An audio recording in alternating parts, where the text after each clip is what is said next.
Acordo comercial Mercosul-União Europeia coleciona entraves. E os obstáculos têm nome: Giorgia Meloni e Emmanuel Macron. Segundo Mauro Vieira, não há mais o que negociar. Se não for concluído agora, não há mais o que se negociar em termos substantivos. E nós vamos dirigir nossa atenção e nossas energias para os outros parceiros importantes que estão na fila. Em Bruxelas, desde as primeiras horas do dia, produtores protestam contra possível acordo entre os blocos. Vamos entender a questão sob a ótica diplomática e geopolítica com o correspondente internacional Ivan Kleber. Ivan Kleber já está aqui conosco no telão e vai trazer aqui todos os detalhes dessa história para a nossa audiência. Ivan Kleber, boa tarde, seja muito bem-vindo ao Jornal da Oeste. Boa tarde, Geisiane. Uma saudação especial a você e a toda a audiência do Jornal da Oeste, segunda edição. Isso mesmo, desde ontem que nós temos atualizações importantes. Lula acreditava que esse acordo pudesse ser assinado agora, no sábado, dia 20. Muito provavelmente, a presidente da Comissão Europeia, Ursula von der Leyen, fez essa promessa a ele. Acontece que Lula, com essa insistência em acelerar a possível assinatura do acordo, conseguiu uma proeza: colocar Giorgia Meloni, primeira-ministra da Itália, e o presidente francês Emmanuel Macron juntos, unidos. Quem diria, né?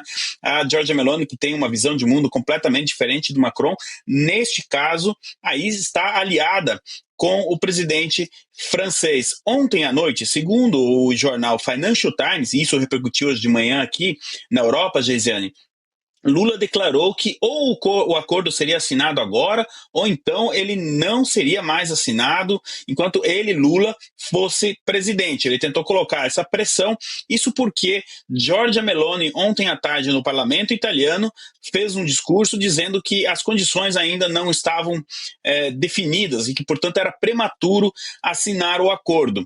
Além de França e Itália, hoje, durante o dia, eu consegui apurar, Geisiane, Hungria e Polônia muito provavelmente também irão colocar ali seus pontos, ou seja, 4 países contrários à assinatura do acordo neste momento. Agora, realmente, a Giorgia Meloni se destaca como a principal líder da União Europeia hoje, e o Palazzo Chigi, que é o governo, né, italiano, publicou uma nota quase que respondendo às declarações do Lula. Eu vou ler aqui a nota, o comunicado oficial, então, do Palazzo Chigi, que diz o seguinte, abre aspas: com relação ao acordo Mercosul, como o presidente Meloni já declarou no parlamento e reiterou ao presidente brasileiro Lula, o governo italiano está pronto para assinar o acordo, assim que as respostas necessárias forem fornecidas aos agricultores, as quais dependem da decisão de Comissão Europeia e podem ser finalizadas rapidamente.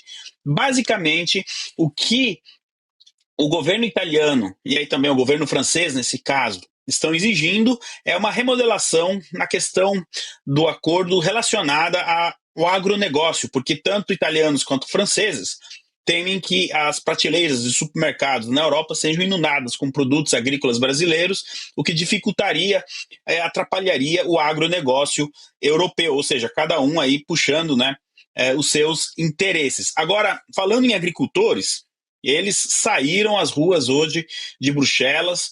Acredita-se que esta seja a maior manifestação de agricultores na Bélgica desde o final da década de 90.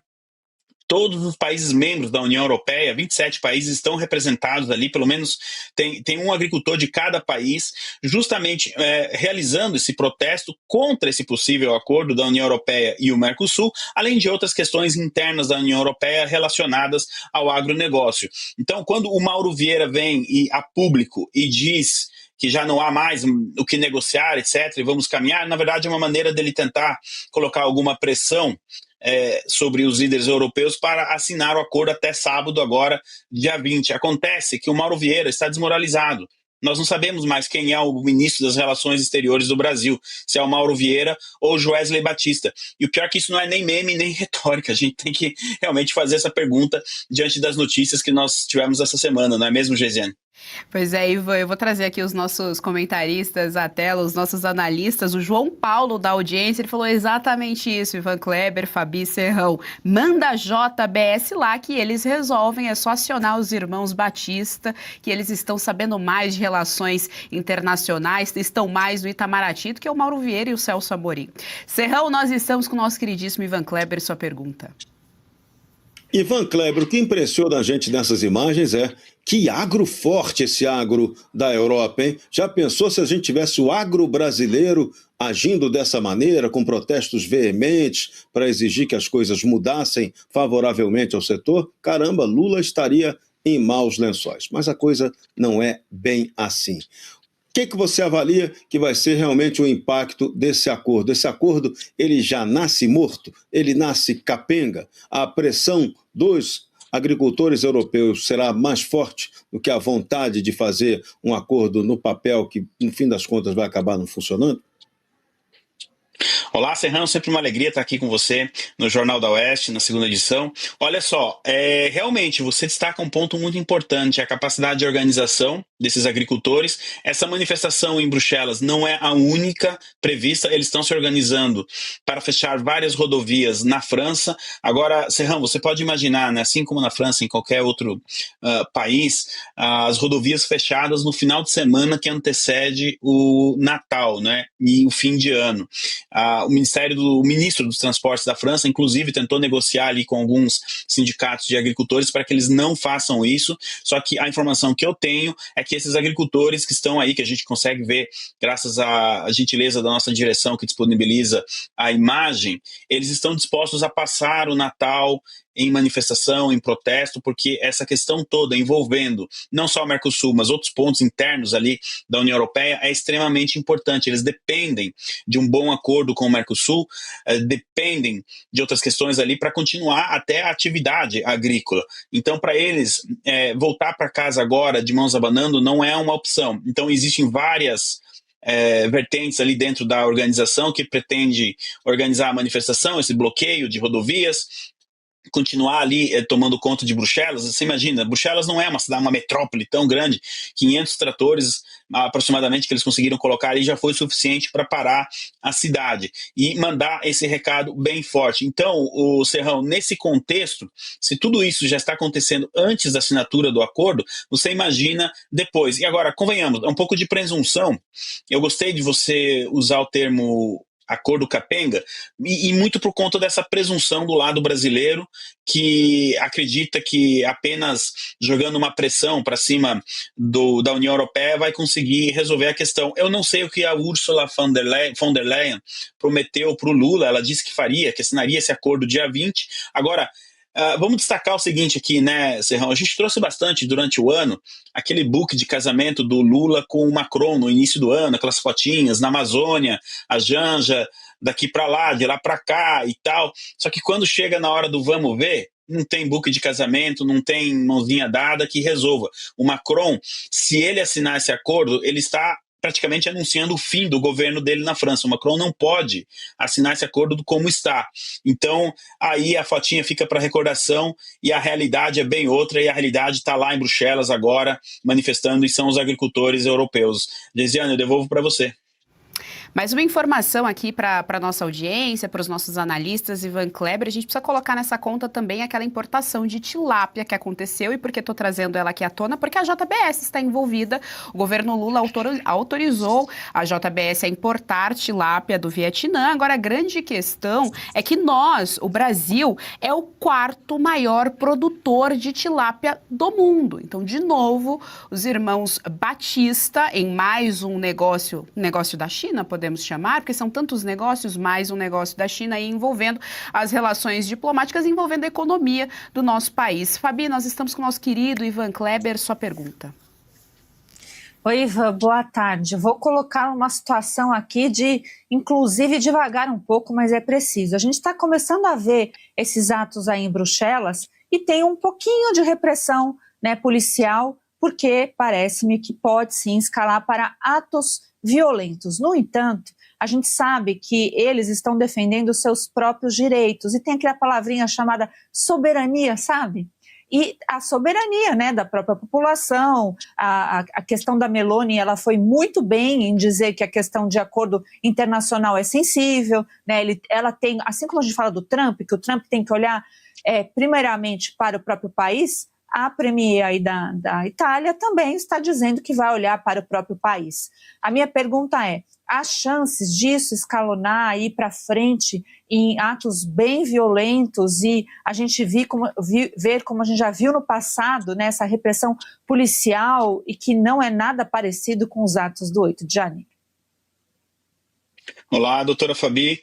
Sempre uma alegria também estar aqui com você no Jornal da Oeste, segunda edição. Olha só, eu não sei se isso vai escalar para atos de violência, mas eu quero aqui trazer um ponto muito importante. Esses agricultores, eles não estão conseguindo chegar próximo ao edifício da Comissão Europeia, onde serão discutidos esses acordos.